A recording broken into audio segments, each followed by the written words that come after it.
Picture this: September 2008. The global economy is teetering on the edge of a cliff.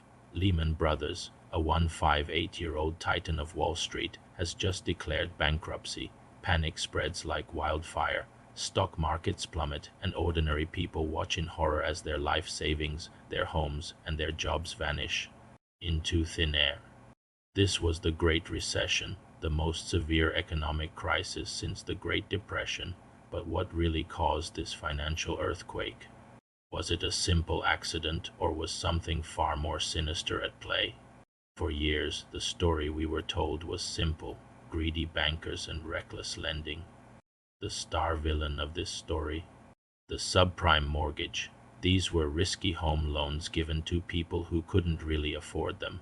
These loans were then bundled together into complex financial products called mortgage-backed securities and sold to investors all over the world. The ratings agencies, the supposed watchdogs, stamped these toxic bundles with their highest approval rating, AAA. It was like selling a ticking time bomb and labeling it a Swiss watch. When homeowners inevitably started defaulting, the bombs went off one by one, bringing the entire system down. Some say this was outright fraud on a massive scale, but hold on, is that the whole story? Others argue that the real culprit wasn't just a few bad apples, but the entire orchard. They point to decades of deregulation that began in the 1980s. Laws that once separated regular consumer banking from risky investment banking were torn down.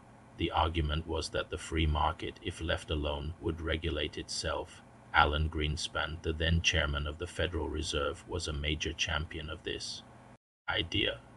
He later admitted in a congressional hearing that he had found a flaw in his ideology, a flaw that suggested the system had failed to self-correct. Did this hands-off approach create a casino where Wall Street could gamble with our money, knowing they were too big to fail? This brings us to the question of moral responsibility. When the dust settled, not a single top banking executive went to jail for their role in the crisis. In fact, many of the banks that were deemed too big to fail received massive taxpayer-funded bailouts. We, the public, paid to rescue the very institutions that had pushed the world into chaos. And what happened next? Many of those same banks went on to pay out billions in bonuses to their executives. This has led many to ask, is this capitalism, or is it a rigged game? A system where profits are private but losses are socialized. And here's where the debate gets even deeper.